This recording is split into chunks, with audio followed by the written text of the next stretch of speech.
Hello friends, welcome to dict classes. मैं विपुलदीप सिंह आप सबका स्वागत करता हूं। जैसा कि आज आपको एयर पोल्यूशन का एक लेक्चर मिला होगा और आप लोग पिछले 2 दिन से सोच भी रहे होंगे कि ऐसा क्या हुआ, सर अचानक से गायब ही हो गए। बस आपकी उम्मीदों को बरकरार रखते हुए जैसे मैं फिर से गायब हुआ था, पहले भी मैं एक बार 2 दिन के लिए गायब हुआ था, तो बीच में बहुत कुछ लेकर आया था आपके लिए। और फिर से हमने एक बार क्या किया था, धूप मचा दी थी, बहुत सारे लेक्चर अपलोड किए थे, बहुत सारी चीजें है ना। और उन लोगों को आड़े हाथों हमने लिया था कि भैया यहाँ पर कुछ इनोवेटिव नहीं हुआ। बिल्कुल जी इनोवेटिव होगा। फिर से एक बार बड़ा इंटरेस्टिंग सेशन रहने वाला है और मैं 2 दिन की मेहनत के बाद फिर से आपके लिए कुछ नई चीजें निकाल कर लाया हूं।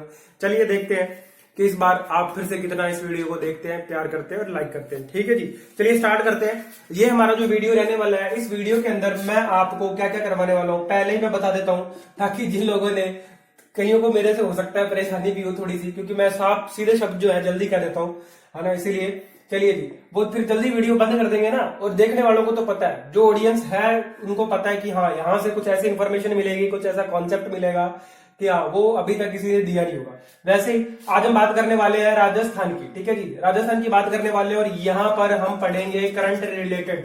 ठीक है जी, करंट से रिलेटेड हमारा ये टॉपिक रहेगा, जिसके अंदर हम राजस्थान का आज बजट डिस्कस करेंगे। ज्यादा नहीं, मुश्किल से हम 10 पॉइंट डिस्कस करेंगे। ठीक है, टोटल 10 पॉइंट्स के अंदर बात खत्म कर देंगे बजट की। उसके बाद में यहाँ पर हम कुछ इंपॉर्टेंट प्लेसेस पढ़ेंगे। ठीक है, कुछ इंपॉर्टेंट प्लेसेस पढ़ेंगे आपके राजस्थान के अंदर।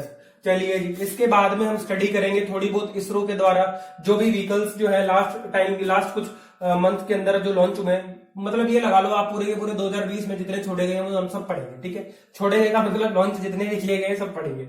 चलिए, इसके बाद में इसी के अंदर हम आपको मैं देने वाला हूं इंपॉर्टेंट डेज विद इनके थीम। ठीक है, देखो मैं एक बात बताऊं आपको ना, यूट्यूब पे बहुत कुछ मिल जाएगा। पूरे के पूरे 365 दिन के अंदर ना, आपको पता है कि कोई ना कोई दिन तो होता ही है। जैसे आज इंटरनेशनल चाइल्ड कैंसर डे था, ठीक है, कल भी आपका कोई ना कोई दिन था, तो रोज कोई ना कोई दिन होता है। लेकिन ना आपको ना 5-10 याद करने हैं, ज्यादा नहीं याद करने हैं। देखो, एक होता है कम पढ़ना लेकिन अच्छा पढ़ना, समझ रहे हो, कम पढ़ना अच्छा पढ़ना। और एक होता है बड़े बड़े वीडियो देखना, ज्यादा पढ़ना। ठीक है, और वो इफेक्टिव नहीं होता। मैं आपको बता रहा हूं, इफेक्टिव नहीं होता।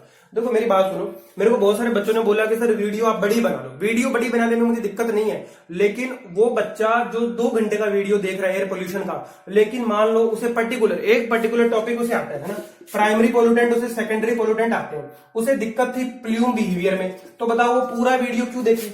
बात समझ रहे हो क्या भाई? वो पूरा वीडियो क्यों देखे? मैंने इसको आपको 7 पार्ट के अंदर तोड़ कर दिया भैया। जिसे प्राइमरी पोल्यूटेंट देखने हैं वो सिर्फ प्राइमरी पोल्यूटेंट देखे, जिसे प्ल्यूम बिहेवियर देखना है ना, प्ल्यूम बिहेवियर पढ़ना है, वो पढ़ेगा। बात समझ में आ रही है? मतलब आपका टाइम खराब नहीं होना चाहिए। मेरा उद्देश्य, मैं फिर से आपको क्लियर कर दूं, मेरा उद्देश्य है ना तो यहाँ पर पैसा कमाना, पहली बात सुनिए, है ना, पैसा कमाना अगर मेरा टारगेट होता तो मैं आपको पढ़ाने से पहले यहाँ पर टेस्ट सीरीज लॉन्च करता, और वैसा हो रहा है। ठीक है, आपको टेस्ट सीरीज मिल रही है ना। मुझे एक बात बताओ कि ऐसी कौन सी टेस्ट सीरीज है जो 5-7 दिन के अंदर तैयार हो गई, है ना। और एक बात बताऊं, आप लोग लगा रहे हो, लगाओ, मैं यहाँ पर बुराई नहीं कर रहा, लेकिन बात यह है कि ऐसी टेस्ट सीरीज जो 5-7 दिन के अंदर तैयार हो गई, मैं टेस्ट सीरीज लेके आता भैया, मैं नहीं लेके आया। देखो, मैं आप लोगों के साथ बिल्कुल भी बेईमानी नहीं करना चाहता। आप में से बहुत सारे बच्चे बड़े शहर के अंदर रहते हैं, कम से कम 3000 रुपए तो आप वहां पर रूम का रेंट दे रहे होगे मिनिमम। फिर आपको 1500 से 2000 रुपए क्या लग जाता है, खाने का खर्चा लग। मैं एक कैलकुलेशन बता रहा हूँ, इंजीनियर हूं ना, तो कैलकुलेशन करना मेरा प्राइम है ना। देखो मोटियम भी यही है, 5000 रुपए तो यही हो गए सीधे सीधे। इसके अलावा भैया कुछ लोग मसाला मसूला भी खाते हैं, विमल भी खाते हैं, अरे और कुछ भी भाई मिसलेनियस खर्चे हो जाते हैं। हो सकता है कोई ना खाता हो, किसी का और खर्चा हो, तो आप 5500 से 6000 रुपए, मेरे को पता है आप लोग सब मीडियम क्लास फैमिली से हो तभी तैयारी कर रहे हो ना, मीडियम क्लास फैमिली से हो। जब 6000 रुपए आप ऑलरेडी पे कर रहे हो और मैं आपके ऊपर 140 या 200 रुपए के अंदर एक टेस्ट सीरीज देकर एक आर्थिक भार दे दूं, उससे क्या मतलब निकलेगा? इसे कहते हैं आर्थिक भार, है ना। मैंने आपको क्या कर दिया, 150-200 रुपए और लगवा दिया आपके, और मैं आपको क्वेश्चन कहां से दे रहा हूं? देखो मैं क्वेश्चन कहां से मिलेंगे आपको, मैं बता देता हूं। गुप्ता एंड गुप्ता के मिलेंगे आपको, 333 क्वेश्चन दे रखे। फिर आपको गेट के प्रीवियस ईयर मिलेंगे, और ये सारी बुक आपके पास पड़ी है, प्रीवियस ईयर पढ़े हैं आपके पास गेट के। आपको मिलेगा लो जी IES मास्टर की, जो आपकी आती है किसकी, ES के प्रीलिम्स आते हैं, वो मिलेंगे आपको। जब ये सारा कंटेंट आपके पास पड़ा है तो 140 या 200 रुपए लगाकर आपको क्या मिल जाएगा। फिर दूसरी बात ये आती है, जब आपका पेपर ऑफलाइन है तो टेस्ट सीरीज भी ऑफलाइन होनी चाहिए। अब मुझे बच्चे कह रहे सर आप टेस्ट सीरीज निकाल दो, 4 दिन के अंदर, 5 दिन के अंदर मैं आपसे 200 रुपए लेकर, ठीक है मैंने तो मेरी जेब भर ली, लेकिन उसके बाद में जो आपके मन से गाली निकलेगी, जब इंसान तैयारी करता है ना एक एग्जाम की, तो उसके दिमाग पर एक प्रेशर क्रिएट होता है। उस स्ट्रेस के अंदर जब उससे कोई उसकी मजबूरी का फायदा उठाकर भैया 200 रुपए ले लेगा, आप 6000 रुपए का तो खर्चा पहले से कर रहे हो, क्या मतलब, ऐसा पैसा मुझे तो नहीं चाहिए। ठीक है जी, पहली बात। दूसरी बात, आप खुद समझदार बनिए। गुप्ता एंड गुप्ता के क्वेश्चन 333 क्वेश्चन है, कितनी मुश्किल है? बिल्कुल मुश्किल नहीं है, वन लाइनर्स है। गेट प्रीवियस ईयर के आपको बहुत सारे वीडियोस मिल जाएंगे यूट्यूब पे जो सॉल्व करवा चुका है ऑलरेडी। अब टेस्ट सीरीज लगाने की बात ये आती है, आपको इस टाइम पे ना मार्केट के अंदर पूरी की पूरी पेपर के ऊपर बेस्ड टेस्ट सीरीज नहीं मिलेगी। अरे भैया किसी ने राजस्थान की बात करी क्या? करी नहीं राजस्थान की बात। किसी ने करंट अफेयर पढ़ाया क्या? किसी ने इसरो के बारे में बताया क्या?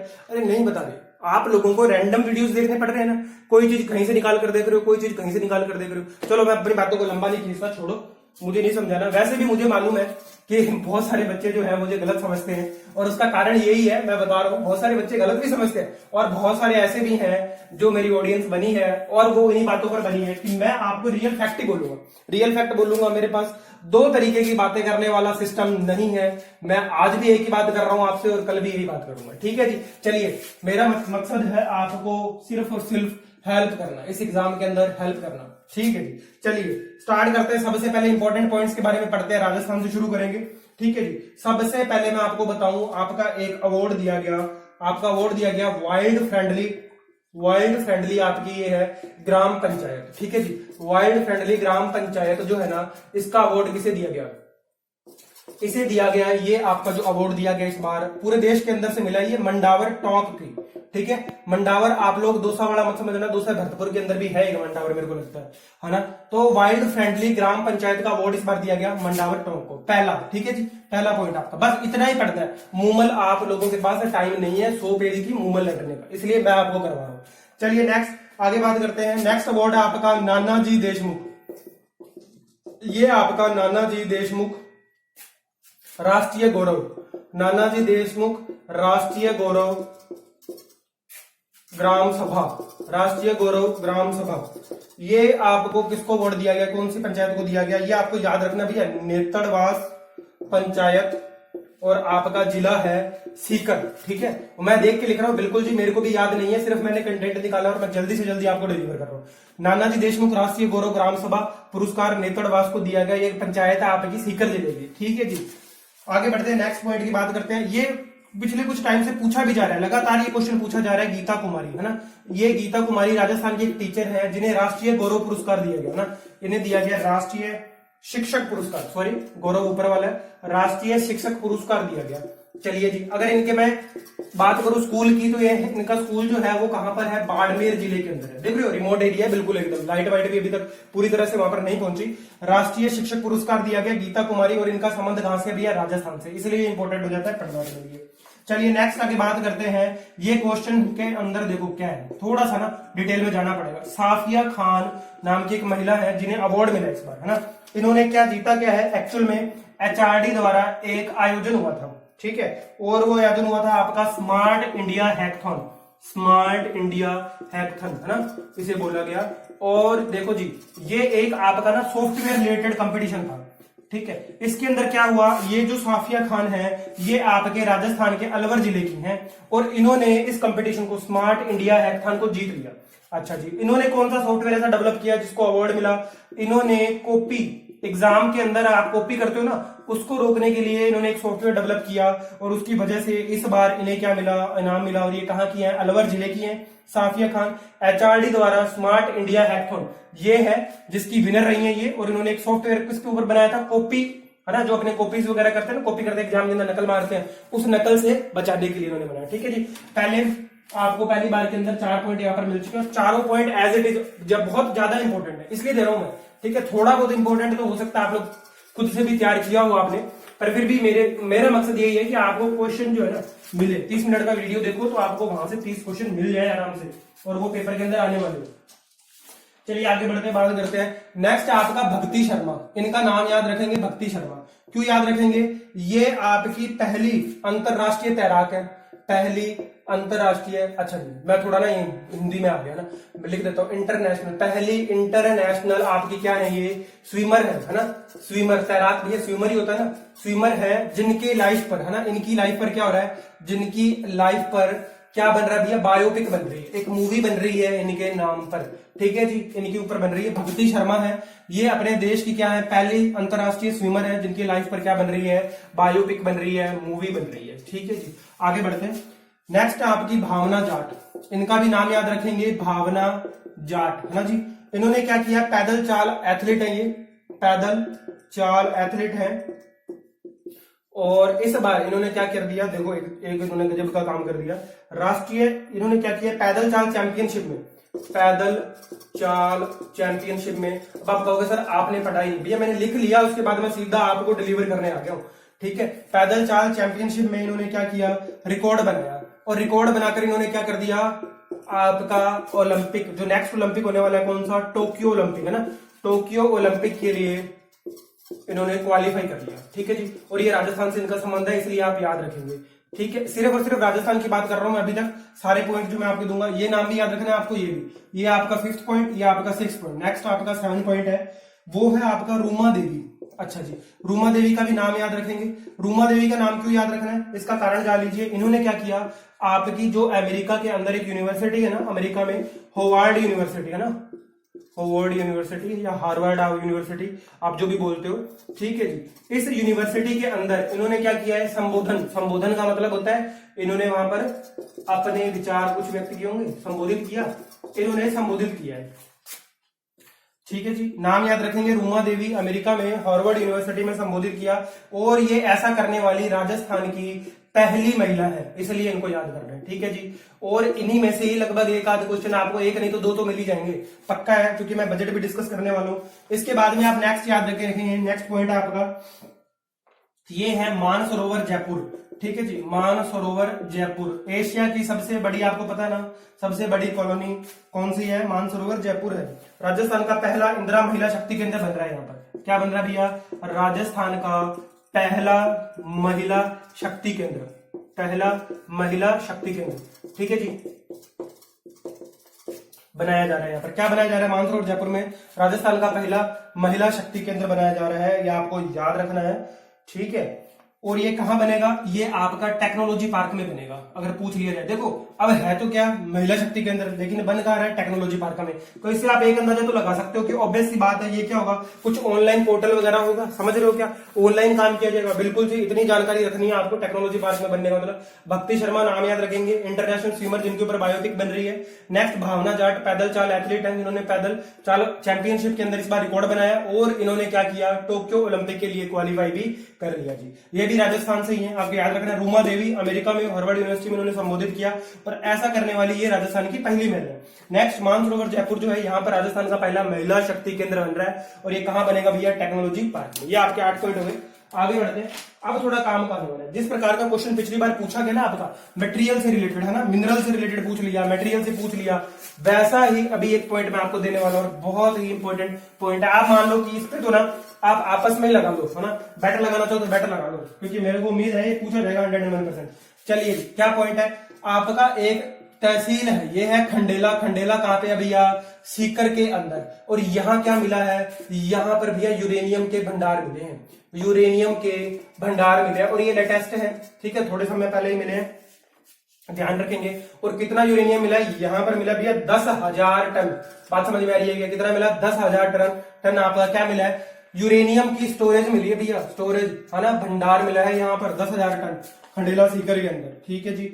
और ये यूरेनियम का यहाँ पर पहला प्रोजेक्ट लगाया जाएगा, यूरेनियम का पहला प्रोजेक्ट, पूरे राजस्थान का ही बोल लो आप, यूरेनियम का पहला प्रोजेक्ट होगा ये, जो कहां पर होगा, आपका खंडेला सीकर के अंदर, ठीक है जी, याद रखेंगे और पूछा जा सकता है ये, इस तरीके का ये पहला प्रोजेक्ट है। नेक्स्ट पॉइंट है आपका 10वां पॉइंट है, वो है ग्रीन पीस इंडिया रिपोर्ट, ये भी याद रखनी है भैया, ग्रीन पीस इंडिया रिपोर्ट है ना। इस रिपोर्ट के अनुसार आपका, ग्रीन पीस इंडिया रिपोर्ट के अनुसार राजस्थान का दूषित शहर है, राजस्थान का सबसे दूषित शहर है, ठीक है, साफ सुथरे की तो हम बात कर ही नहीं रहे, ठीक है, राजस्थान का दूषित शहर, राजस्थान का सबसे दूषित शहर का अगर अवार्ड है तो देखो किसे मिलेगा, वो आपका मिलेगा इस बार दूषित सबसे ज्यादा, है ना। कौन सा शहर है ये है आपका जोधपुर, ठीक है जी, बिल्कुल जी। आपका फास्टेस्ट मूविंग भी जो है सिटी कौन सा है, जोधपुर, और सबसे दूषित शहर भी कौन सा है और किस रिपोर्ट के अनुसार है, ये जरूर याद रख लेना। ग्रीन पीस इंडिया रिपोर्ट के अनुसार राजस्थान का सबसे ज्यादा दूषित शहर कौन सा है, जोधपुर है, ठीक है जी। नेक्स्ट पॉइंट आगे बढ़ते हैं 11वें पॉइंट की तरफ, और ये है आपका दादिया। दादिया एक जगह है, ये आपकी कहां है, जयपुर के अंदर है, ठीक है जी। जयपुर डिस्ट्रिक्ट के अंदर आपके दादिया एक जगह है। यहां पर राजस्थान का पहला जैविक गांव बनाया जा रहा है, राजस्थान का पहला जैविक गांव, याद रखेंगे भैया। ये आपका कैसा है, ऑर्गेनिक विलेज बनाया जा रहा है। ऑर्गेनिक खेती समझते हो ना, ऑर्गेनिक जो आपका एग्रीकल्चर किया जा रहा है ना, जैविक गांव बनाया जाएगा इसे, ठीक है जी। इससे पहले राजस्थान के अंदर जैविक जिला भी घोषित किया जा चुका है। और आपका जैविक डिस्ट्रिक्ट जो है, ऑर्गेनिक डिस्ट्रिक्ट जो कृषि की जा रही है, वो कहां पर की जा रही है भैया, ये आपकी डूंगरपुर में की जा रही है, ठीक है। डिस्ट्रिक्ट पूछे तो कौन सा बताएंगे, डूंगरपुर। गांव बताए तो कौन सा हो गया भैया, ये आपका दादिया, जयपुर के अंदर, ठीक है। अगर मैं अपने इंडिया लेवल पे बात करूं, ऐसी कौन सी स्टेट है जो आपकी क्या है, ऑर्गेनिक एग्रीकल्चर कर चुकी है कंप्लीटली, और वो है आपकी सिक्किम, ठीक है जी, सिक्किम, याद रखेंगे। चलिए जी, इस पॉइंट से रिलेटेड 3 चीजें थी, गांव, जिला और आपका राज्य, तीनों मैंने बता दी है यहाँ पर। नेक्स्ट आपका 12th पॉइंट है नोक, जैसलमेर के अंदर। ये आपकी जगह है नोक, कहां पर है, नोखा नहीं है भैया, बीकानेर वाला, ठीक है। बीकानेर वाले याद मत कर लेना, इसको नोखा मत बना देना, ये नोक है जैसलमेर में। और यहां पर क्या हो रहा है, यहां पर आपका राजस्थान का दूसरा सबसे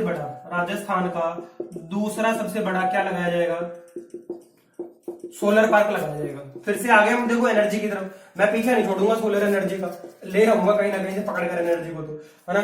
सोलर एनर्जी क्या लगाया जा रहा है, यहाँ पर प्लांट लगाया जा रहा है, और ये दूसरा सबसे बड़ा प्लांट होगा। कितनी पावर का है, इसकी पावर भी इंपॉर्टेंट है, हमें याद रखनी होगी, 925 मेगावाट।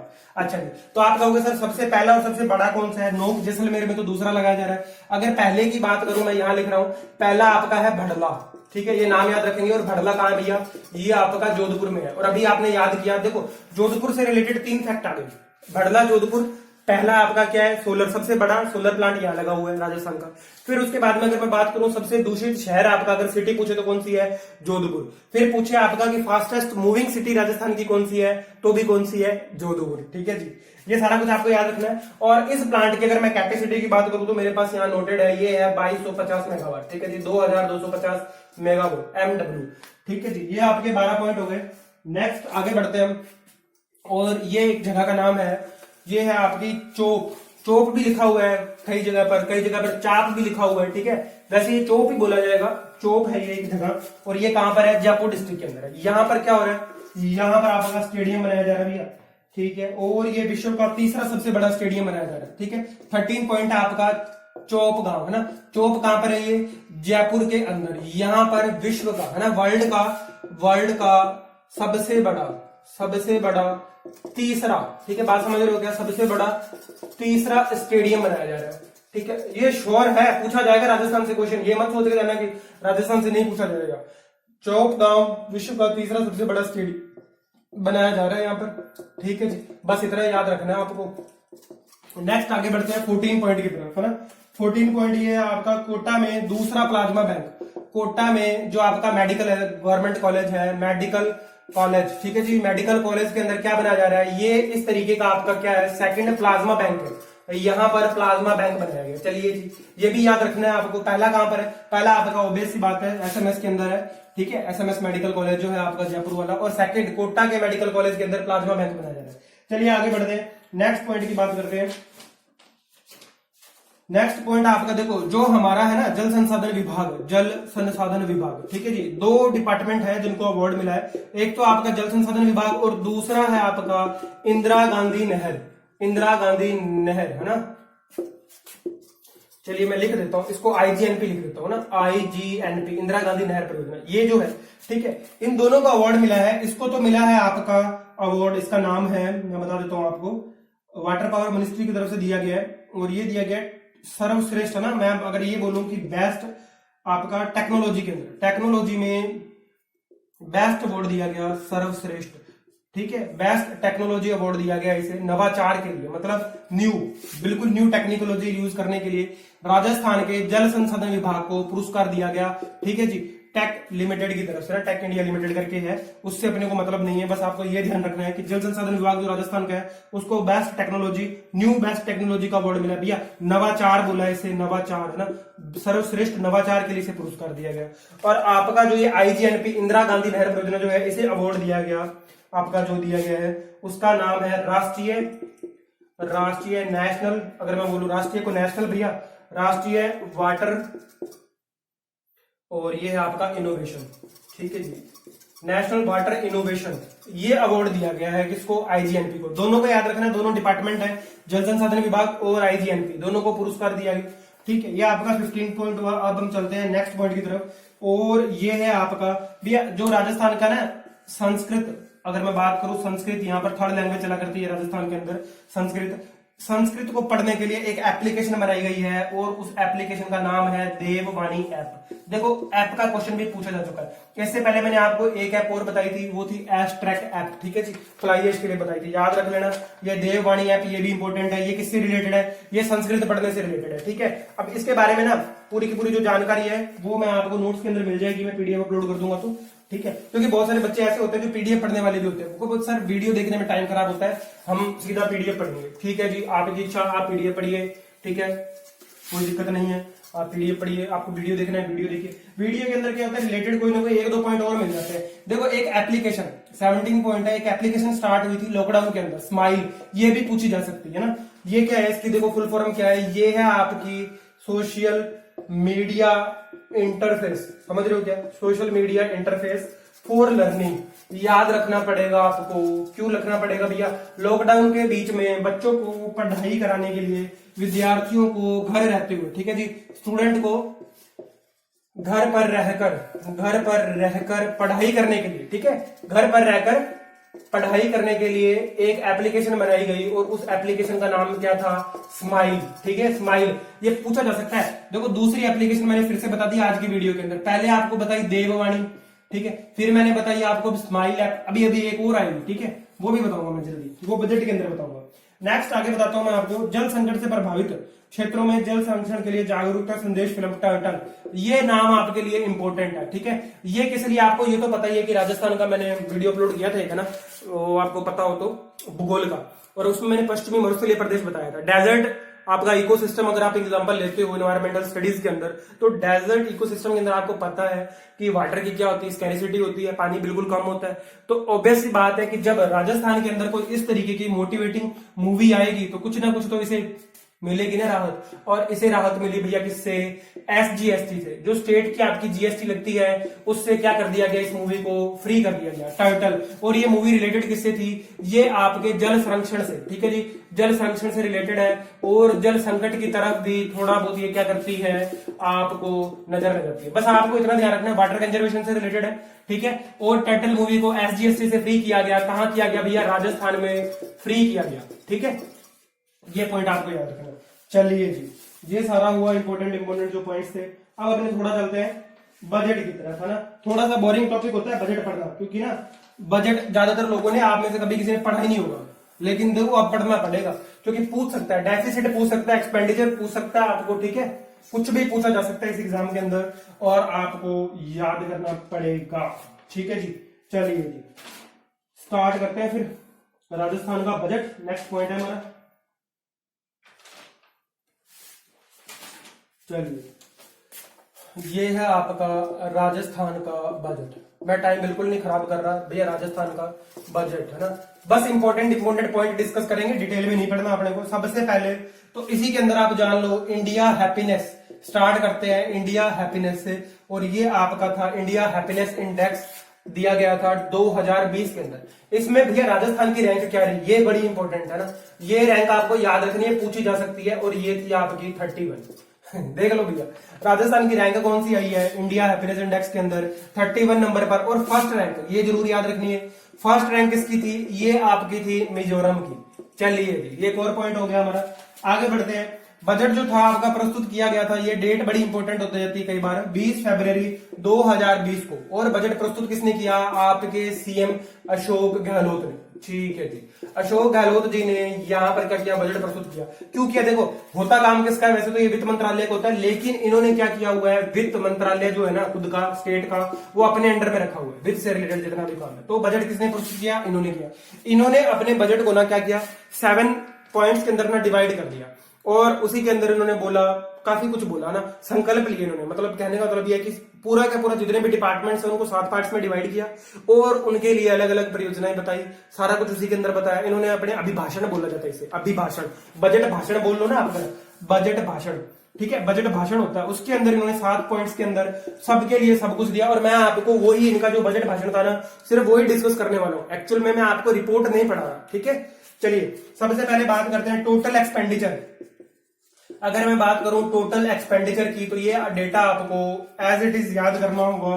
टोटल एक्सपेंडिचर जो है आपका 2020 और 2021 फाइनेंशियल ईयर के लिए कितना रखा गया?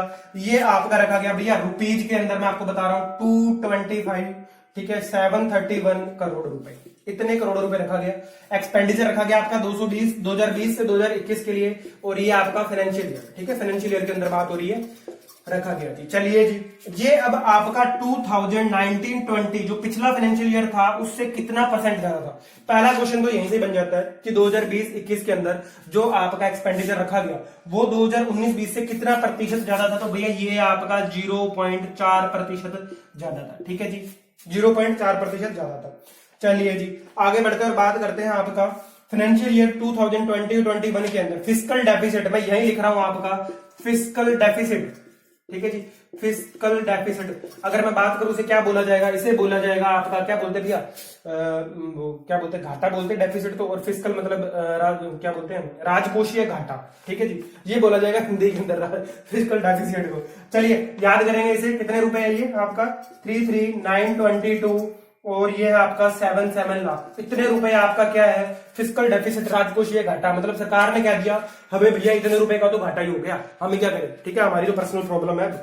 अच्छा जी, और ये कितना है, कितने प्रतिशत है आपका? ये आपका 2.99% है। चलिए जी, अब यहां पर ना जो ये 2.99 है, इसके साथ में आपको एक चीज याद रखनी है, वही चीज मैं आपको यहां पर बता रहा हूं। देखो मेरा मकसद यही है, आपको कुछ इंपॉर्टेंट पॉइंट मिल जाए, और अगर आपको जो लोग डिटेल में पढ़ना चाहते हैं उनको पता चल जाए कि कौन सा एरिया इंपॉर्टेंट है जो याद रखना है। 2.99% ये किसका है? ये आपका जीएस, और साथ में है यहाँ पर डीपी। चलिए जी, ये तो जीएस तो आप जानते ही हो, है ना, ग्रोस, और यहां पर ग्रोस, और ये आपका स्टेट है, और डीपी का मतलब क्या है? ये आपकी ना एक योजना आई थी, वैसे तो इसका मतलब है ग्रोस स्टेट डोमेस्टिक प्रोडक्ट, लेकिन आपको ना यहां पर एक चीज याद रखनी है, और ये याद रखनी है, उदय योजना। गवर्नमेंट ने कोई योजना चलवाई थी, उदय योजना ना, इस उदय योजना को सम्मिलित करते हुए ये आपका जो घाटा है ना, मतलब कोलैबोरेट करते हुए विद उदय योजना है, ये आपका घाटा कितना है? 2.99%, ठीक है। फिस्कल डेफिसिट है, आपको याद रखना है। रुपीस के अंदर मैंने आपको बता दिया कि कितना हुआ है, ये वो नीचे लिखा हुआ है 33922,771 है, ठीक है। कुछ मत पढ़ो, लेकिन कम से कम ये वीडियो देख लेना, आपका काम हो जाएगा। चलिए आगे बढ़ते हैं। कौन से सेक्टर्स के अंदर सबसे ज्यादा इन्वेस्टमेंट किया गया 2020 के अंदर? चलिए जी, ये मैं आपको बताता हूं। 2020 से लेके 2021 मतलब इस साल के मार्च तक, 31 मार्च तक, भैया बजट का पता है ना आपको, 31 मार्च को एंडिंग डे होता है, इसका खत्म हो जाता है, और 1 अप्रैल से हमारा नया फाइनेंशियल ईयर स्टार्ट हो जाता है। चलिए, अब किसके सेक्टर के अंदर सबसे ज्यादा खर्चा हुआ, थोड़ा उसकी तरफ चलते हैं अपने। सबसे पहले मैं आपको बताऊं वाटर सप्लाई, ठीक है जी, वाटर सप्लाई, सैनिटेशन, ठीक है, हाउसिंग एंड अर्बन डेवलपमेंट, चलिए जी, अर्बन डेवलपमेंट के ऊपर खर्चा हुआ आपका कितना? और ये हुआ है 20%, 20%। सबसे ज्यादा खर्चा किसके ऊपर हुआ आपका? Water supply, sanitation, housing and urban development के ऊपर 20% खर्चा हुआ। चलिए नेक्स्ट आपका है 16%, और ये हुआ इरिगेशन एंड फ्लड कंट्रोल के ऊपर। चलिए जी, फ्लड से तो वैसे भी राजस्थान का बहुत कम इसका इफेक्ट होता है, ज्यादा नहीं होता है। चलिए फिर जो भी होता है, पर किसी की भी भैया जान तो सबसे ज्यादा, ह्यूमन लाइफ सबसे ज्यादा इंपॉर्टेंट है। चलिए, इरिगेशन एंड आपका ये है फ्लड कंट्रोल, ये आपको याद रखना है, फ्लड कंट्रोल। इंपॉर्टेंट पॉइंट दे रहा हूं मैं आपको, ज्यादा कुछ नहीं, डेप्थ में नहीं जा रहे हम लोग। ठीक है। इरिगेशन एंड फ्लड कंट्रोल के अंदर कितना खर्चा हुआ, ये आपका 16% हुआ। चलिए आगे बढ़ते हैं। इसके बाद में रखा गया ट्रांसपोर्ट पे, ठीक है जी। ट्रांसपोर्ट पे आपका खर्चा किया गवर्नमेंट ने 13% का खर्चा, और ये बोला कि हम 2020-21 के अंदर 13% खर्चा लगाएंगे ट्रांसपोर्ट पर, इरिगेशन एंड फ्लड कंट्रोल पर 16% का, और आपका water supply, sanitation, housing and urban development पे 20% का। ठीक है जी, ये इंपॉर्टेंट पॉइंट थे, और ये आपके नोट्स के अंदर भी ना एज इट इज इंग्लिश में लिखा हुआ है, तो ये आपको आसानी से समझ में आ जाएगा। ठीक है, इंग्लिश मीडियम वाले बड़े परेशान होते हैं, कहते सर हिंदी के अंदर आप पढ़ाने लग जाते हो, फिर इंग्लिश के अंदर आ जाते हो, तो हमें थोड़ा समस्या होती है ना। चलो भैया बुरा मत लगाना, जो मैंने वीडियो के स्टार्टिंग में कुछ बोला ना उसके लिए आप लोग बुरा मत लगाना, मेरा उद्देश्य है ना, तो आप समझ गए ना, किसी को भी परेशान करना नहीं है, ना ही किसी की मेरे को यहाँ पर बुराइयां करनी है, कुछ भी नहीं। देखो मेरे स्वतंत्र विचार है, और 1947 के अंदर इंडिया आजाद हो गया, तो हर किसी को अपनी अभिव्यक्ति का पूरा अधिकार है। मैं अपनी अभिव्यक्ति रख रहा हूँ, बस आपका कुछ और मानने में कोई बात नहीं। चलिए जी, GSDP इसी के अनुसार मैं अगर बात करूं कांस्टेंट प्राइसेस पर, ठीक है जी, कांस्टेंट प्राइसेस पर कितना एस्टिमेट किया गया, डिक्रीज एस्टिमेट हुआ आपका, रिवाइज्ड एस्टिमेट था ये, आपको मैं बता देता हूँ। कांस्टेंट प्राइसेस पर जो रिवाइज्ड एस्टिमेट हुआ ना, रिवाइज्ड एस्टिमेट बनाती है गवर्नमेंट अपना फिर से, तो आपका जो डिक्रीज है ना वो कितना लिया गया, वो डिक्रीज देखो 2019 और 20 के अंदर तो था आपका, ठीक है, ये था आपका 6%। चलिए जी, और 2017 और 2018 के अंदर ये जो आपका था डिक्रीज, ये था 5%। और ये किसकी बात हो रही है भैया, GSDP, ये आपका ग्रोस स्टेट डोमेस्टिक प्रोडक्ट, इसके अंदर मैंने बात करी है कांस्टेंट प्राइसेस पर। इस लाइन को पढ़ लेना ध्यान से, ठीक है। कमेंट करके मत बताना सर कि आपने तो ये अलग बता दिया, भैया मैं कह रहा हूँ कांस्टेंट प्राइसेस पर बात हो रही है, और आपका रिवाइज्ड एस्टिमेट था उसके अनुसार 2019-2020 में 6% अपने को क्या हुआ है, डिक्रीज हुआ है। डिक्रीज मतलब घाटा हुआ है यहाँ पर, है ना, GSDP के अंदर। कौन सी भैया, ग्रोस स्टेट डोमेस्टिक प्रोडक्ट के अंदर। और रिवाइज्ड एस्टिमेट के अंदर ही बात कर रहा हूं मैं, 2017-18 में हुआ था 5%, और यहाँ पर कितना हुआ, 6%, याद रख लेना। चलिए आगे बढ़ते हैं। पर कैपिटा इनकम कितनी है ना, ये भी पूछा जा सकता है। 1 और फिर 1,18 1,18,159 रुपीज। ठीक है जी, ये भी आपकी किस पे है, ये भी आपकी कांस्टेंट प्राइसेस पर है। चलिए जी आगे बढ़ते हैं। यहां पर क्या किया आपका, निरोगी राजस्थान प्रबंधन कोष, ठीक है जी, मैनेजमेंट बोलते हैं प्रबंधन को तो, और कोस्ट है ना, कोष यही बोलते होंगे, के गठन को मंजूरी दी गई। ठीक है जी, के गठन को मंजूरी दी गई। चलिए जी, और ये आपका जो निरोगी राजस्थान प्रबंधन कोष है, इसमें कितने रुपए का इन्वेस्टमेंट करना चाह रही है गवर्नमेंट, और ये आपका भैया 100 करोड़ रुपए का इन्वेस्टमेंट करिए। चलिए जी आगे बढ़ते हैं। जोधपुर के MDM कॉलेज में, है ना, जोधपुर के जो गवर्नमेंट मेडिकल कॉलेज है उसका नाम है ये MDM कॉलेज, और MDM जैसे SMS है ना यहाँ पर सवाई मान सिंह, वैसे ही। ठीक है जी, अब ये आएगा आपका MDM कॉलेज में क्या किया गया है, पीरियोडिक, आपकी मैं बताता हूं, ये है पीडियोरेटिक, जो है पीडियोड्रिक, ठीक है जी, पीडियोड्रिक कैथ लैब, ठीक है, ये याद रखेंगे, पीडियोड्रिक कैथ लैब, ये स्टार्ट होगी आपकी कहां पर, जोधपुर के MDM कॉलेज में।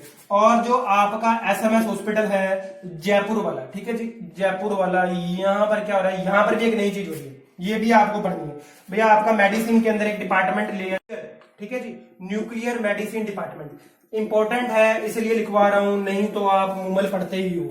ठीक है, SMS हॉस्पिटल जयपुर के अंदर न्यूक्लियर मेडिसिन डिपार्टमेंट स्टार्ट किया जा रहा है, और जोधपुर गवर्नमेंट कॉलेज जो है मेडिकल वाला, वहां पर ये आपकी पीडियोड्रिक कैथ लैब स्टार्ट की जा रही है। ठीक है जी, चलिए जी आगे बढ़ते हैं।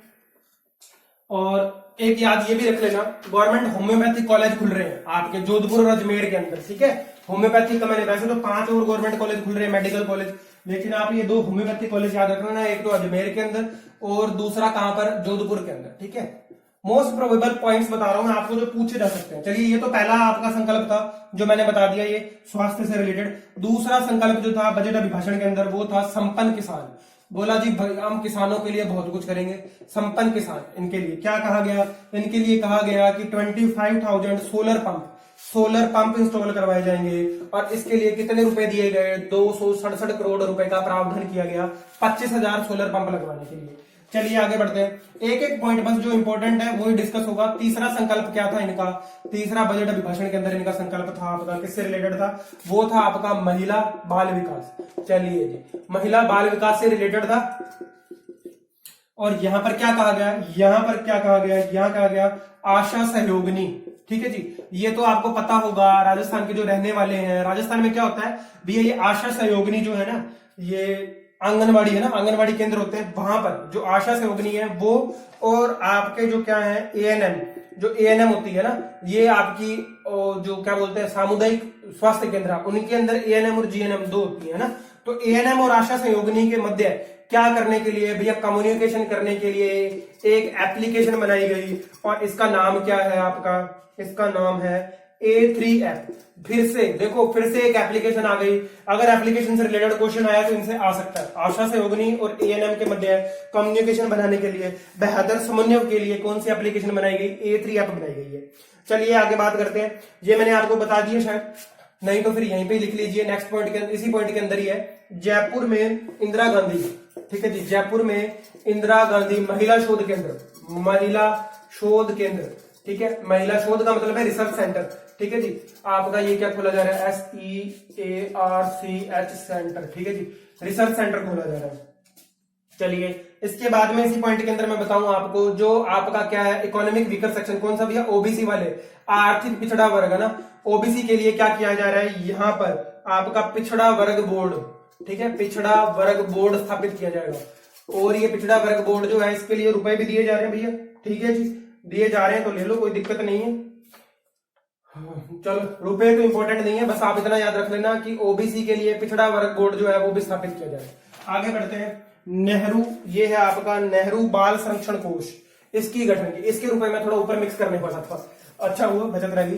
चलिए जी, नेहरू बाल विकास संरक्षण बोर्ड, ठीक है, आपको पता है ना 14 नवंबर चाइल्ड चिल्ड्रन डे जो मनाया जाता है ना, ये किनके जन्मदिन पर मनाया जाता है, जवाहरलाल नेहरू जी के जन्मदिन पर मनाया जाता है। और इनके ही नाम पर क्या हो रहा है, ये आपका, ये आपकी है नेहरू बाल संरक्षण, नेहरू बाल संरक्षण कोष, ये भी स्थापित किया जा रहा है। और इसमें कितने रुपए का प्रावधान रखा गया है, इसके अंदर भी 100 करोड़ रुपए का प्रावधान रखा गया। चलिए नेक्स्ट संकल्प था हमारे मुख्यमंत्री जी का, सक्षम मजदूर, सक्षम मजदूर। और अब बात आ रही है छात्रों की। चलिए, छात्र तो वैसे ही बहुत परेशान है ना। आज के न्यूज़पेपर में भी मैंने देखा कि भैया इधर वाले में दैनिक भास्कर एप्लीकेशन पे, ठीक है, तो मेरे को पता चला कि चल रहा है भैया अनएम्प्लॉयमेंट के लिए चल रहा है, ढंग से चल रहा है इधर राजस्थान में।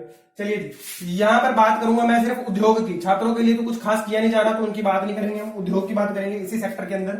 ठीक है, जोधपुर के अंदर क्या किया गया, ये आपका एक एक्सपो हुआ है जोधपुर में, और ये है अंतरराष्ट्रीय निर्यात, है ना, अंतरराष्ट्रीय निर्यात एक्सपो किया गया, है ना। इंपोर्ट और एक्सपोर्ट, एक्सपोर्ट होता है आयात और निर्यात इंपोर्ट, है ना, इंपोर्ट बोला जाएगा इसे। ये आपका जोधपुर में अंतरराष्ट्रीय निर्यात एक्सपो ये आयोजित किया गया। चलिए जी आगे बढ़ते हैं नेक्स्ट पॉइंट की तरफ। ईज ऑफ ट्रैवलिंग की नीति अपनाई जाएगी। ईज ऑफ ट्रैवलिंग मतलब लोगों को ट्रैवल करने में प्रॉब्लम ना आए, जो बाहर से क्या आ रहे हैं, टूरिस्ट आ रहे हैं, ठीक है जी, टूरिस्ट जो आ रहे हैं उनके लिए कौन सी नीति अपनाई जाएगी। बजट के अंदर क्या था, ईज ऑफ ट्रैवलिंग, आसानी से, है ना। और आपके कॉलेजेस के अंदर वीडियो लेक्चर्स के लिए, ठीक है जी, किसकी बात कर रहा हूं मैं, वीडियो लेक्चर्स की, आपका क्या बनाया जा रहा है इसके लिए, राजीव गांधी ई कंटेंट, राजीव गांधी ई कंटेंट, ठीक है जी, क्या है ये आपका राजीव गांधी ई कंटेंट, और ये बैंक बनाए जाएंगे, है ना। और इसमें होगा क्या, इसके अंदर आपके होंगे भैया वीडियो लेक्चर, क्या होंगे, वीडियो लेक्चर, याद रखेंगे ऐसे कैसे, राजीव गांधी ई कंटेंट बैंक बनाया जाएगा, वीडियो लेक्चर। और ये कहाँ, स्कूलों में नहीं भैया, कॉलेजेस में स्थापित किए जा रहे हैं, ठीक है जी, कॉलेजेस में किया जाएगा ये काम। चलिए आखिरी पॉइंट है, इस पे चलते हैं, कौशल एवं तकनीक, 7वां पॉइंट जो था इनका, कुछ पॉइंट रह गए होंगे, एक आधा छोड़ दिया क्या मैंने, पता नहीं मुझे भी, ठीक है, लेकिन ये है कि हाँ जो इंपॉर्टेंट था वो जरूर मैं आपको यहाँ पर दे दूंगा, ताकि आपको ये अंदाजा भी लग जाएगा ना, एक आइडिया मिल जाएगा कि क्या पढ़ना क्या है, राजस्थान करंट के अंदर पढ़ना क्या है। चलिए जी नेक्स्ट है आपका 7वां संकल्प था ये इनका, और ये था कौशल व तकनीक प्रदान। कौशल ये तो होता है स्किल, व तकनीक, है ना, तकनीक को बोलते हैं टेक्नोलॉजी, तकनीक, ठीक है जी, तकनीक, और आपका क्या है प्रधान, है ना। इस पॉइंट के अंदर इन्होंने क्या रखा, इसमें बोला कि प्रवासी राजस्थानी, ठीक है जी, ये लॉकडाउन के अंदर बड़ी दिक्कत आई थी, सबने अपने अपने बंदे वापस बुला लिए थे। बिहार यूपी की जो लेबर थी उन्होंने कहा हम वापस लेंगे, हम नहीं जाने देंगे, यहीं पे लाइसेंस बनाएंगे हमारे लेबर का, ठीक है। तो यहाँ पर कुछ राजस्थान में भी ऐसा किया जा रहा है, प्रवासी राजस्थानी श्रमिक कल्याण कोष बनाया जा रहा है, ठीक है जी। राजस्थान के श्रमिक जो बाहर गए हैं ना उनके लिए कल्याण कोष बनाया जाएगा, ये आपको याद रखना है। और भरतपुर के अंदर, चलिए जी आगे भरतपुर की बात, भरतपुर वाले खुश हो गए होंगे। भरतपुर में क्या किया जा रहा है, ये आपका क्षेत्रीय विज्ञान कार्यालय खोला जाएगा, क्षेत्रीय विज्ञान कार्यालय, ठीक है, क्षेत्रीय विज्ञान कार्यालय खोला जाएगा। चलिए जी, एक पॉइंट बीच में रह गया था आपका, ये मैं यहीं कर देता हूं। और ये आपका था 6 पॉइंट था ना, इसमें बात करी गई थी पानी, बिजली और सड़कों के लिए बात करी गई थी इस पॉइंट के अंदर। यहां पर आपको याद रखना है कि प्रताप नगर जयपुर में, ठीक है जी, प्रताप नगर एक जगह होगी कोई जयपुर में, यहां पर क्या किया जा रहा है, आपका कोचिंग हब बनाया जाएगा। क्या बनाया जाएगा भैया, कोचिंग हब बन रहा है यहां पर, ठीक है जी। और इसका काम चल भी रहा है, याद रखेंगे इसको। नेक्स्ट आपका जो आपके डिस्ट्रिक्ट हेडक्वार्टर है ना, डिस्ट्रिक्ट हेडक्वार्टर, वहां से क्या किया जाएगा, कुछ सिटीज सिलेक्ट करी जाएंगी, ठीक है। क्वार्टर की स्पेलिंग हो सकता है मेरी गलत हो, कोई बात नहीं, आप दिल पे मत लेना। तहसील, या मैं यूं कहूं कि कुछ सिटीज सेलेक्ट की जाएंगी और उन्हें कन्वर्ट किया जाएगा किसमें, ग्रीन सिटीज के अंदर, ठीक है, याद रखेंगे ये पॉइंट, ग्रीन सिटीज के अंदर कन्वर्ट किया जाएगा। ये आपका मैंने बताया पानी, बिजली में सड़कों का मान, ये इन्होंने क्या लिया था भैया, शपथ ली थी। अभिभाषण था इनका, बजट अभिभाषण का। ये सारे इंपॉर्टेंट पॉइंट्स हैं जो आपको भूलने नहीं है। इसके अलावा ज्यादा जितना आप पढ़ना चाहे पढ़ो, मेरी तरफ से कोई मना नहीं है आपको, लेकिन कम से कम इस वीडियो के अंदर जितना बताया गया उसे 2-3 बार देख के जाना, ताकि अगर इनमें से 2 या 3 क्वेश्चन भी आ जाते हैं तो आपका ही फायदा है। चलिए जी आगे बढ़ते हैं। अब थोड़ी सी बात करते हैं अपने इसरो की। इसरो की बात क्यों करते हैं, क्या होता है कई बार ना टेक्नोलॉजी से रिलेटेड चीजें पूछ ली जाती है ना, और मैंने आपको बोला है कि मैं आपको बताऊंगा इसी वीडियो के अंदर। तो चलिए इसरो की बात करते हैं, बस 2-3 ही, ज्यादा नहीं पढ़ने, सारे नहीं पता नहीं, 2-3 पढ़ेंगे, ठीक है जी। और ये आपका है GSAT-30, और ये आपका लॉन्च किया था जनवरी 17, 2020 को, याद रखेंगे। और इसकी ऑर्बिट कैसी है भैया, इसकी ऑर्बिट है आपकी, ऑर्बिट जो है GSO है ना, ये आपको पता है ना, जियो सिंक्रोनस, ऐसा है ना। चलिए समझते हो आप, मेरे को पता है, पहले भी तैयारी कर चुके हो ना। अभी कुछ लोगों को तो एनटीपीसी के एग्जाम भी चल रहे होंगे साथ में। लॉन्च व्हीकल जो था इसका वो कौन सा था, वो भी थोड़ा याद कर लो। लॉन्च व्हीकल था एरियने, है ना, एरियने 5, और ये आपका बाहर से छोड़ा गया, ठीक है, इंडिया से नहीं छोड़ा गया, तो बाहर से छोड़ा गया मेरे हिसाब से, इसलिए ये एरियने ये आ रहा है ना, जगह का नाम है, ऑब्वियस सी बात है। नेक्स्ट, ठीक है, 2-3 ही पढ़ने, ज्यादा नहीं पढ़ने। और नेक्स्ट आपका EOS 01, और ये कब छोड़ा गया, नवंबर 7, 2020 में, है ना। इसकी ऑर्बिट का टाइप कैसा है, इसकी ऑर्बिट कैसी है, इसकी ऑर्बिट का टाइप है भैया लियो, ठीक है, याद रखेंगे लियो। ये कैसा है, GSO। चलिए जी, इसके लॉन्च व्हीकल का नाम क्या है, लॉन्च व्हीकल का नाम जिससे इसे छोड़ा गया, प्रक्षेपित किया गया, वो है आपका PSLV C-49, ठीक है जी। और ये इस टाइप का कैसा है, EOS 01 पहला है, क्योंकि इसको ना यहाँ पर नाम क्यों दिया गया 01, क्योंकि इसके बाद में 02 और 03 भी आने वाले हैं, जल्दी आ जाएंगे वो भी। और इसका देखो काम क्या है, इस वाले का तो काम मैं बताऊंगा आपको, कम्युनिकेशन के अंदर और अच्छा करना है ना, बढ़िया चीजें करना है कम्युनिकेशन के अंदर। और इस वाले EOS 01 का क्या काम है, इसका काम है डिजास्टर मैनेजमेंट का। चलिए डिजास्टर इनका उद्देश्य होता है, इसलिए छोड़े जाते हैं, ऐसे नहीं कि मजाक में 20-20, 50-50, 100-100 करोड़ रुपए की परियोजनाओं को लागू कर दिया जाता है, ठीक है, इनका कुछ होता है मतलब, इसीलिए ना, किसी को कम्युनिकेशन के लिए, किसी को डिजास्टर मैनेजमेंट के लिए, किसी को वेदर के लिए भी लॉन्च किया जाता है। चलिए नेक्स्ट है आपका CMS 01, और ये आपका छोड़ा गया दिसंबर 17, 2020 के अंदर। और इसकी ऑर्बिट कैसी थी भैया, इसकी भी ऑर्बिट कैसी है, GSO, है ना, जियो सिंक्रोनस ऑर्बिट, है ना। लॉन्च व्हीकल कौन सा इसका, लॉन्च व्हीकल भी याद करेंगे, लॉन्च व्हीकल पिछली बार ना वो आपको याद होगा, विक्रम लैंडर, और वो बहुत कुछ पूछा था, बहुत दिनों तक चला था चंद्रयान, इसलिए मैं बता रहा हूँ ये तीनों में से कोई भी उठा के पूछ देगा। देखो मैंने आज दिन में भी अगर आपको एक लेक्चर मिला है ना एयर पोल्यूशन का, तो वहां पर मैंने आपको बताया था रट्टा मारने से काम नहीं चलेगा, इस पेपर के अंदर कॉन्सेप्चुअल क्वेश्चन बनेंगे। मैंने बताया था आपको कि अगर स्टैक की हाइट बढ़ा दी जाए, है ना, क्वेश्चन वही होगा, डायग्राम वही होगा, वो आपसे बना के पूछेगा, क्वेश्चन नए आएंगे, पुराने नहीं आएंगे, ठीक है, ये बात तो भूल जाओ आप। लॉन्च व्हीकल कौन सा था, लॉन्च व्हीकल था PSLV आपका C-50, ठीक है, और इसे बोला गया CMS 01, और इसका भी काम क्या है आपका, कम्युनिकेशन का, ठीक है जी, कम्युनिकेशन का ही काम है इसका भी। ये सारा कॉन्सेप्ट जो मैंने आपको बताया ये इसरो से रिलेटेड है, ठीक है जी। अब चलते हैं हमारे वीडियो के और लास्ट और इम्पोर्टेंट पॉइंट जो है, एक जो बच जाता है यहाँ पर। इसरो के बारे में हमने पढ़ लिया, प्रोटोकॉल वगैरह पढ़ लिए, बजट पढ़ लिया राजस्थान का, ठीक है जी। अब हम पढ़ते हैं थोड़ा सा इंपॉर्टेंट है, 4-5 लिखवाऊंगा मैं, ज्यादा नहीं। देखो ज्यादा की तो कमी है ही नहीं, है ना। ज्यादा तो 365 दिन आप याद कर लो भैया। मैंने तो आपको बताया है कि भैया विवेकानंद जी से इंटेलिजेंट कोई नहीं था, है ना। ये आपकी 18वीं शताब्दी के अंदर आप लोग हो तो भैया सारे 365 दिन याद कर लेना फिर, ठीक है जी। नहीं तो फिर जो मैं बता रहा हूं ना, ये तो पक्के याद कर लेना। 16 सितंबर, और ये आपका होता है इंटरनेशनल ओजोन डे, ठीक है, ओजोन डे। और इस दिन का थीम क्या था, थीम जरूरी है आपको याद रखना, थीम पूछा जा सकता है। और ये है आपका ओजोन फॉर लाइफ, ठीक है, ओजोन फॉर लाइफ। और इसे लिख दिया गया कि 35 years of ozone layer protection, ठीक है। क्या है आपका ये ओजोन लेयर प्रोटेक्शन, ये इसका थीम था ओजोन डे का, लास्ट टाइम का जो था 2020 का। फिर आता है आपका 5 जून भैया environmental day, world environment day, world environment. मैं इंपॉर्टेंट ही याद करवाऊंगा आपको, बाकी नहीं, पता है एग्जाम टाइम है, 365 याद करने में फायदा नहीं है ना। कुछ इंपॉर्टेंट याद कर लो। और ये था आपका बायोडाइवर्सिटी, जैव विविधता, 5 जून है ना, वर्ल्ड इन्वायरमेंट डे। फिर आपका ये है 10 अगस्त, और 10 अगस्त को क्या था, आप कहोगे सर ये तो हमने भी याद नहीं किया, लेकिन ये याद करना है, ये याद करना है क्योंकि ये इंडिया से रिलेटेड है। इस दिन इंडिया ने भी कुछ ले लिया भैया, था तो क्या वर्ल्ड बायोफ्यूल डे, लेकिन इंडिया के अंदर भी एक प्रण लिया गया, और वो क्या था, बायोफ्यूल टुवर्ड आत्मनिर्भर भारत, इसीलिए, ठीक है जी। ये आ गया नाम, आत्मनिर्भर भारत, इसलिए बता रहा हूं मैं आपको, वरना आप कहोगे सर हमने तो वेटलैंड याद कर रखा है, हमने तो साइंस याद कर रखा है। आत्मनिर्भर भारत, ठीक है जी, ये इंपॉर्टेंट है, कुछ भी याद मत रखना, इसे जितने स्टार दे सकते हो रख लो, है ना। वर्ल्ड बायोफ्यूल डे 10 अगस्त आपका, बायोफ्यूल टुवर्ड्स आत्मनिर्भर भारत, ठीक है। नेक्स्ट आपका आता है 3 मार्च, और 3 मार्च को आपका कौन सा है, world wild life day, world wild life day, ठीक है जी, वर्ल्ड वाइल्ड लाइफ डे है। और ये है यहां पर क्या बात की जा रही है, sustaining the life, sustaining the life on earth, ठीक है। 2 और बाकी हैं मेरे हिसाब से, 2 ही होंगे, और लास्ट 2 ही हैं, ठीक है जी। और ये अपनी वीडियो के आखिरी अंतिम पॉइंट है।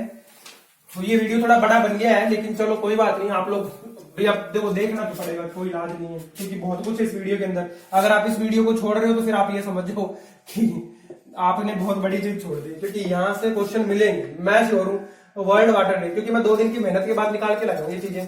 वर्ल्ड वाटर डे जो है, ये आपका यहाँ पर क्या थीम था, वाटर एंड क्लाइमेट चेंज, ठीक है जी, water and climate change. Next आपका 2 फरवरी आ गया जी, 2 फरवरी, ये है आपका world wetland day, world wetland day, ठीक है। और यहां पर क्या प्रण लिया गया, wetland and biodiversity, wetland and biodiversity. चलिए ये हुई हमारी वीडियो की समाप्ति। पीडीएफ में अपडेट कर दूंगा, लेकिन कल मॉर्निंग में होगा, इसलिए मेरी आपसे रिक्वेस्ट है कि एक बार प्लीज आप वीडियो को चलाकर देखो, बहुत कुछ है, काम का कंटेंट है। मैं देखो 2-2 दिन गायब ऐसे नहीं रहता, हाँ, फालतू में गायब नहीं रहता। और मेरी अगर बातों को किसी को बुरा लगाओ तो भैया उसके लिए मैं क्षमा चाचक हूं, मुझे माफ कर देना, अपना छोटा भाई समझ के, कुछ लोग बड़ा भाई समझ के माफ कर देना, ठीक है। मैं अपने शब्दों को यहीं विराम देता हूं, धन्यवाद।